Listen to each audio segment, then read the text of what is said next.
Hey guys, in today's episode of Thailand Retro Mods, we have some custom coilover suspension for the Thailand Trans Am, our TA22. We've ordered it from Ceika in America / Thailand.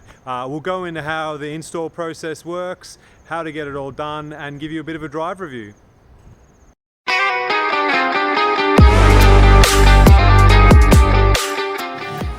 So what we're working with here is the Ceika Performance custom monotube series. So they custom valve and spring these to your specs. We're running 6 fronts and we're running a weird 7 kilogram rear, which by all means should be too stiff in the rear end, but the fact that it's got the separate strut and obviously you've then got the spring on a different perch, they think that's the setup for it. I've heard some feedback online that it's just way too stiff for the street, but honestly this thing's probably going to be 50% street, 50% track on the weekends, so it doesn't really bother me too much. The most important thing is having the springs and the valving in the strut matched, which these are out of the box. They were a little bit expensive, but definitely for getting the job done and getting it done right, these should be a really good fit. So super excited guys, let's see what we come up with.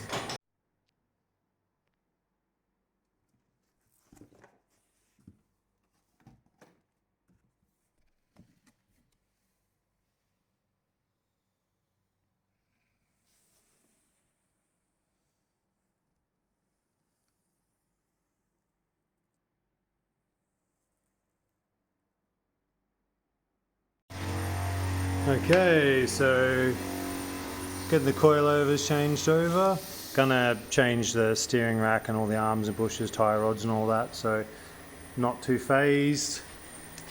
And we have the old weld-on unit and the new Ceika one. So I was concerned because I thought these had already previously been welded on, because obviously we've got the strut there, but by the looks of it, that looks like it might actually be factory diameter, or it was an incredibly clean weld that you can't see. So it might actually be saving me, because now the amount we need to cut off the strut is still there. We're not having to worry about inner and outer casings and cutting through and ruining the original one. It might literally be just a case of cut, weld, off we go, which makes me a little bit concerned about the job they've done welding the threads in on this one, but hey, that's what brand new parts are for. And yep, after a little bit of an initial inspection, OD, Quali 57, ID, we're at 50 or thereabouts with my poor vernier calipers, and then taking the ID measurements. So how to do one hand and yep, so we've got 50 mil, chop, weld, and we are on the road. Hey, so honestly that's a huge relief for me, because I was staying up in bed all night for ages thinking about, right, so I've got already welded on coilover sleeves. I'm going to have to clean up the weld and cut the outer diameter of the previous coilover sleeve without cutting the inner diameter of the original strut. And it turns out that the Thai job, they just welded it on up here at the collar, or for the adjustable C collars for the coilover, which means that we still have original casing down here. So all we've got to do is mark and cut. Now, I am an absolutely fantastic welder. Not really, not at all. This is going to be a job I'm going to send to the body shop. So what we're going to do is mark it out so that she's all pucker, and then send it off to the body shop. And the car's actually going to be going much quicker than expected. I thought this is going to be a long job, but really just boom boom, knuckles off, struts out, don't even need to take the tie rods or anything off, and we're back on the road. So happy days. So just taping her off at 40 marks, so 40 millimeters off the bottom, and then that'll allow top shaft. We'll clean up the bottom, chamfer it, so we can get a nice clean weld onto the bottom of the original strut, which should be good. I believe these, I do have RCAs, roll center adjusters, somewhere laying around, so we're going to put some roll center adjusters on the bottom there, and this will allow us to keep the hub, which should be okay, 4 stud, because I've got the good wheels anyway. And if I do then want to go a bigger brake upgrade, it's just a case of getting a new caliper mat machined. But this is making me very happy. So we've got the rears in. Please ignore the chassis condition. This thing's going to get vapor blasted, powder coated and all that. But just for initial, we need to raise the base rate height. So that should allow us to shift up the bottom of the strut and get us a little bit better ride height. And that's going to have to go along with the collar adjustments. Not quite happy with the seating position. I'm pretty sure that my spring perches are a different size to the spring, so I've got to get that sorted out as well. But there's the rears installed, pretty straightforward process. Come in from the top. Fuel filler neck was in the way a little bit, but nice shiny rubber boots. It's obviously got a space there because the diff's being supported at the moment while we're setting everything up. Now for the rears, this is something I wanted to talk to people about. For the clearance for the actual strut, sorry if it's a bit hard to see, is on this left hand part up here, on the inner guard, we did have to cut the inner guard. So and you've got the panhard bar mount there, which you've obviously got to be careful through because that's going to be integral, because you've got a lot of forces going this way on now what I'd consider a compromised piece. So we're going to reinforce all this when we get around to it, but it did need to be clearanced so that they would fit in there. So that's just something which everyone should be aware about.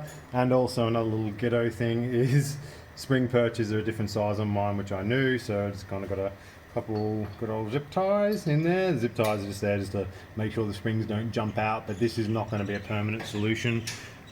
This car originally, which I'll talk to you guys about in a minute, was actually set up really, really well by the previous owner, and then I went and stuffed everything up. So I'll get into that in a bit more detail. Next step is to prep the strut arms or strut casings for welding tomorrow. So first thing, pull all the paint off. I'm using a wire wheel and a little Dremel adapter. And these ones, where is it? If you ever want to get little bits of wire pulled out of your arm, these things are fantastic. Horrible, which is why I got the face mask there. But that should be fine. And then make sure there's no contaminants on the metal, because as you start to weld, that's going to pop and fizzle and crack and make a massive mess. Really handy old school workshop trick that my father taught me, who was a diesel mechanic, is get a couple pieces of L-shaped soft aluminium and cut them to the same length as your vice grip teeth, and then you just slot them in. So if you need to bite onto anything that you don't want to damage the surface of, the soft aluminium bites in there. I haven't got that yet, so I'm going to be hunting around for something to put in here while I mount the shock struts in there so that we can get worked on the bottom, or get started on the bottom of them.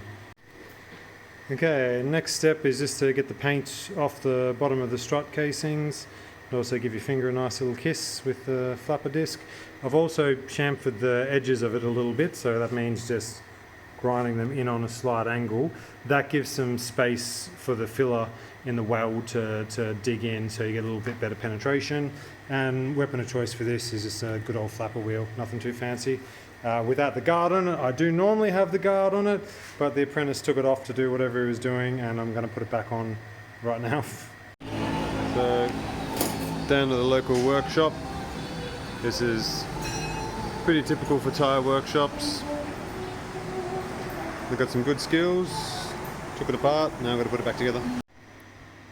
Okay, so threw a coat of black on there as well. Ground them back. That'll do. And total price was 300 baht, bargain. They also took everything apart, so we're going to take the time out to do my favourite job, change wheel bearings. Okay, so the struts are all in. Obviously going to have to get all the camber adjusted, which I'm going to take it down to the store. I wouldn't mind having some washers on here because I don't trust all that pressure being on this old bit of metal. So when the car first came to me, the previous owner had actually set it up really well. I don't know if it was done in Japan or done in Thailand, but they knew what they were doing. They got a set of custom TRD front struts, put them inside the casing, got the springs set up on them, and then spaced them out so they fit well. And then in the rears they also had adjustable struts in there too, and they've done this janky welding job on the bottom. But they've done a whole heap of things which were really trick, like putting in roll center adjusters so that the car was handling right. And then I stupidly went and took it all apart to put it into my green Celica. It had strut braces and everything, and by doing all that I kind of ruined this car really. So after taking it for the first drive, it is definitely stiff. So, you know, if you're using this as a street car, I would say I would be unhappy. We've got the rear dampeners set to the softest settings and it is still rather stiff. Like if you get side to side undulation, you'll be bouncing in and out of your seat. But for track work, it's probably going to be pretty good. The valving and the spring rates do seem really nice. One thing, if you've ever been in a mismatched car where it's got really stiff springs and old dampers or just incorrectly valved dampers, you get that whole boingy boingy boingy pogo feeling like you're on a trampoline. With this, there is absolutely none of that. It is boom boom. So yes, you do feel the bumps, but also at the same time the road feeling is really good. We don't have the front sway bar in yet. We still need to get new bushers. We still need to get a Quaife AW11 MR2 quick rack in this. Once all that's done, it should be handling really well. So let's get stuck into the next episode, guys. As always, don't forget to like and subscribe. Stay tuned for more cool Thailand retro mods.